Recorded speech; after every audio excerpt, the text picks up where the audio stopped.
Meditasi yang diajarkan Sang Buddha disebut sebagai Citta Bawana atau pengembangan batin.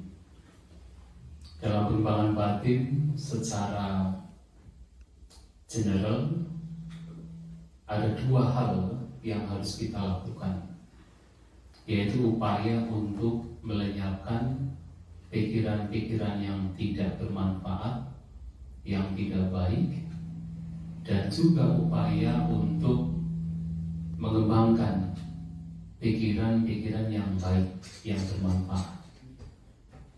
Yang tidak bermanfaat tentunya adalah pikiran-pikiran yang berakar atau bermula dari keserakahan, kebencian, ataupun ketidaktahuan. Sementara yang baik tentu adalah sebaliknya. Maka di dalamnya ada kebijaksanaan, ada perhatian, ada konsentrasi, keseimbangan batin, ketenangan, kesabaran, hal-hal yang baik, yang bermanfaat, yang membawa kepada kebebasan, itu yang mesti dikembangkan dalam bermeditasi. Namun untuk bisa mengembangkan hal-hal yang baik, yang buruk-buruk itu harus dilenyapkan terlebih dahulu. Nah, sekarang pertanyaannya adalah, sesungguhnya kapan pikiran buruk itu bisa muncul? Kalau kita perhatikan pikiran yang buruk, yang berakar pada loba, dosa, dan moha, itu bisa muncul kapan saja. Setiap saat, setiap waktu dapat muncul. Ketika kita menggunakan 6 indera kita, entah pada saat melihat, mendengar, membaui, merasakan, bersentuhan dengan jasmani, ataupun kita tentu sedang berpikir, pikiran buruk itu bisa muncul. Melihat objek yang tidak menyenangkan, kebencian muncul. Melihat objek yang menyenangkan, keserakahan, kemelekatan, keinginan untuk memiliki, itu muncul. Demikian pula pada saat kita mendengar, membaui, merasakan, ketika menggunakan 6 indera kita, pikiran-pikiran buruk itu bisa dan sangat memungkinkan untuk muncul. Pada saat kita berjalan, berdiri, duduk, berbaring, pikiran-pikiran buruk juga bisa muncul. Nah, karena kemunculan pikiran buruk itu dapat terjadi kapan saja, setiap saat, itulah kenapa meditasi. Kalau pikiran buruk bisa muncul kapan saja, maka meditasi yang diajarkan Sang Buddha meliputi setiap saat, setiap waktu.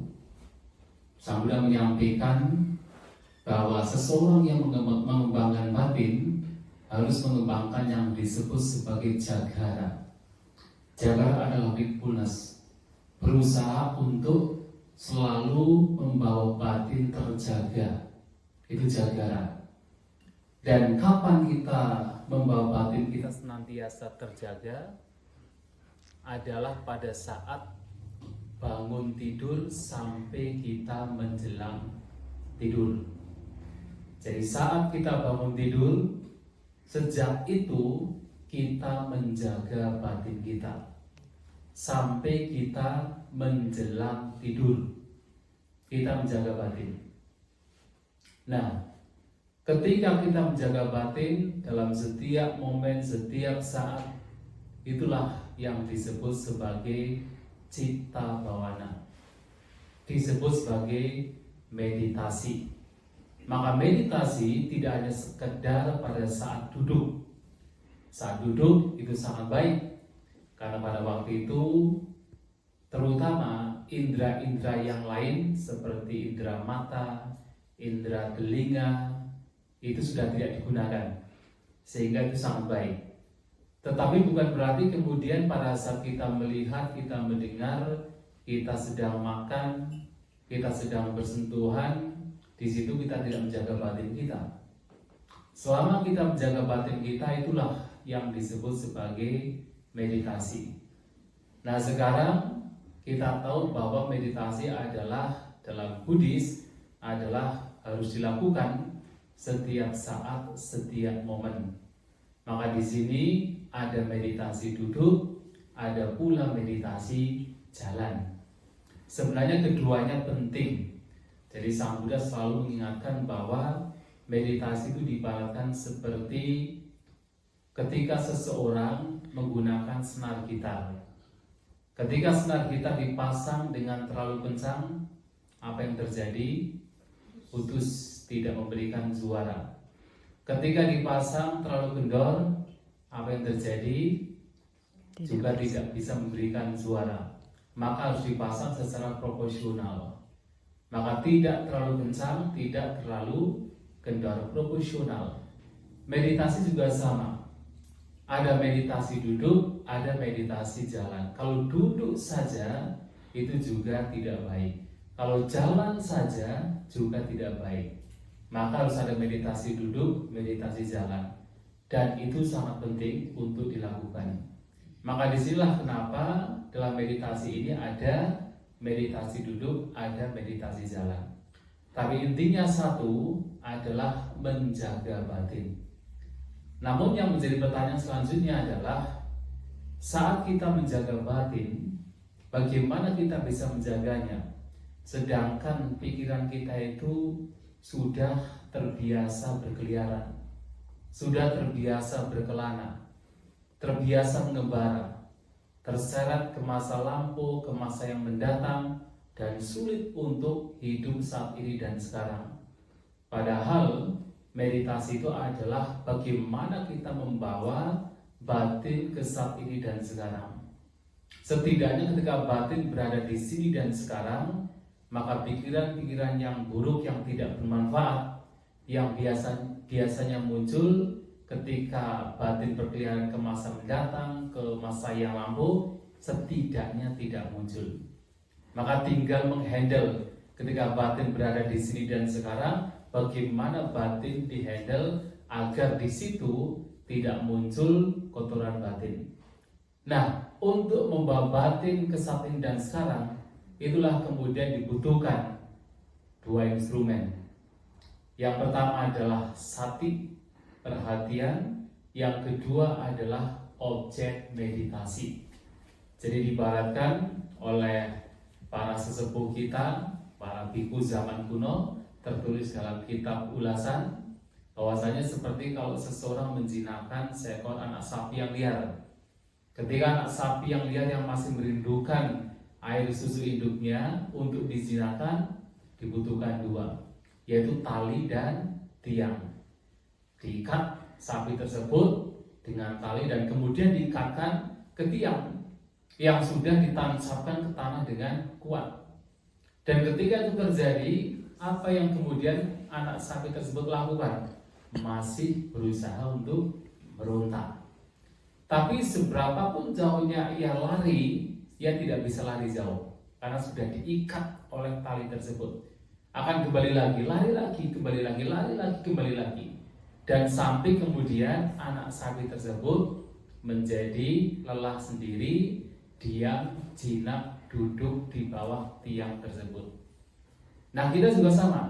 Pikiran kita itu seperti anak sapi yang liar, yang selalu merindukan berbagai macam kesenangan indera, yang selalu berpikir ke masa lampau atau yang akan datang.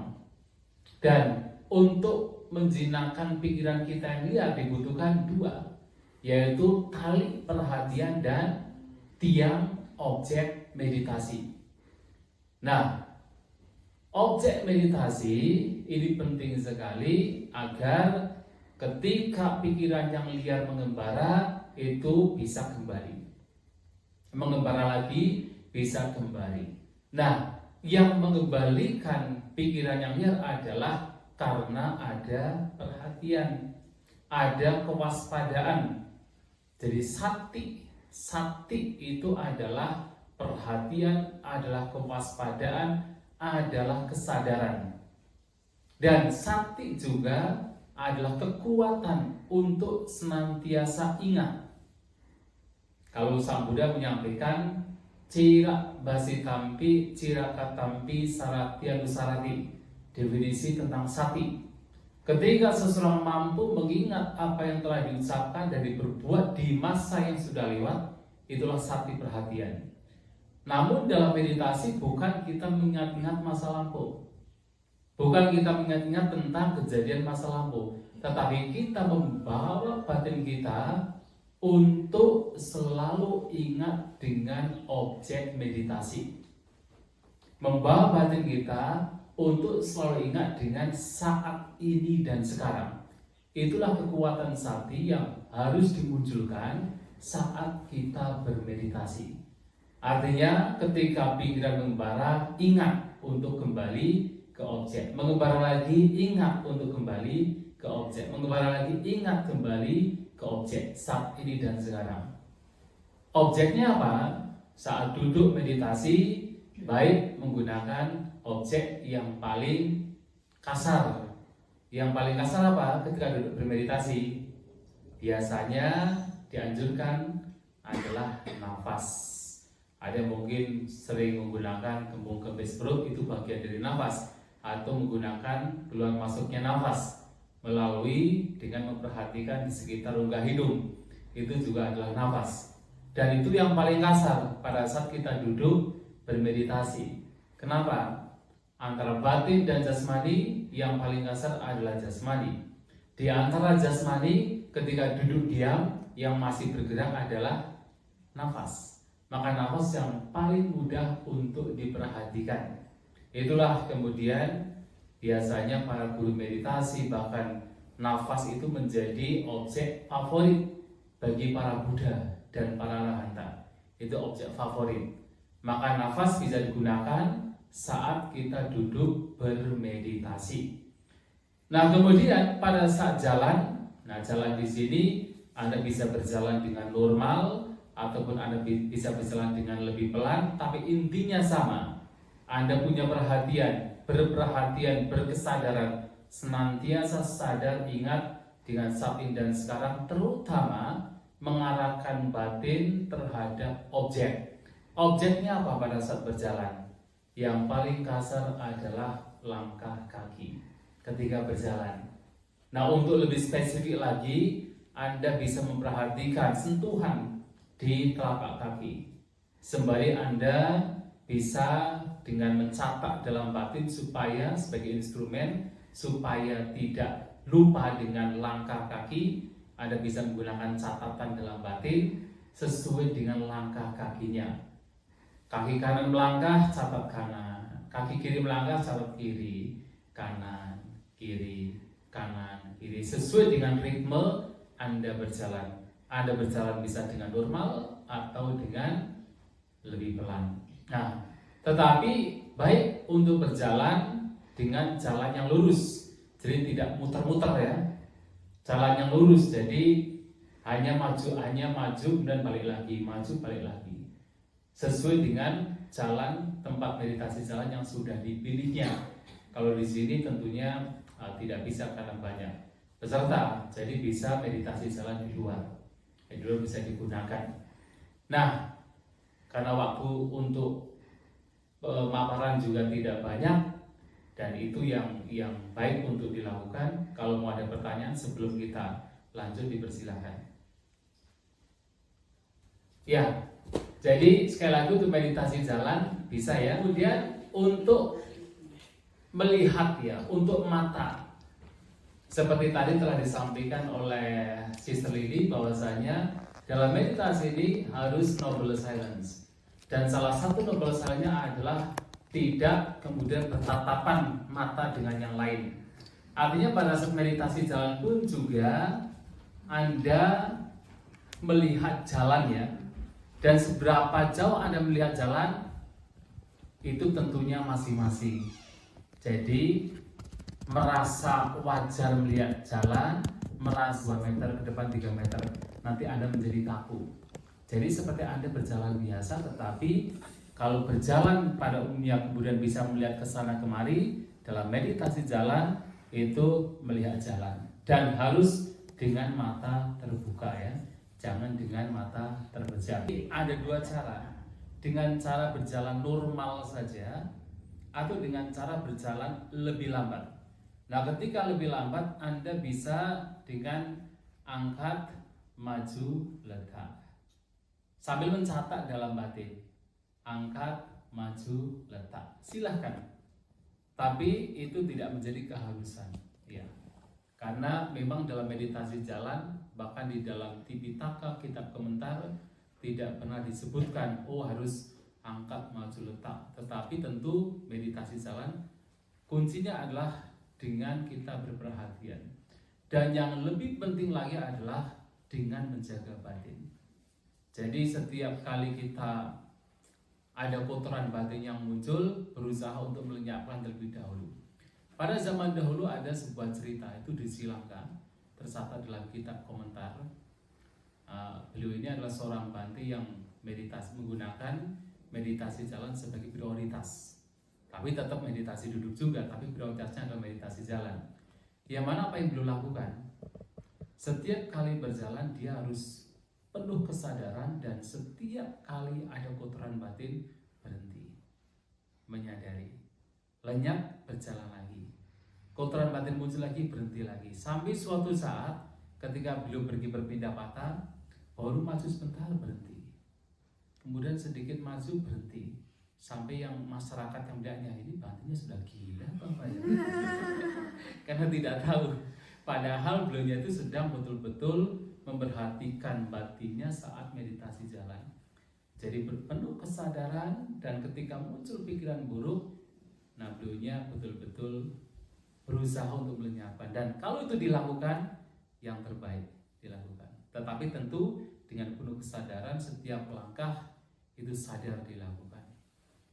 Ya, tetapi kalau kemudian ingin lebih lambat supaya perhatian menjadi lebih tajam, kenapa tidak? Dipersilakan. Ya, baik ya.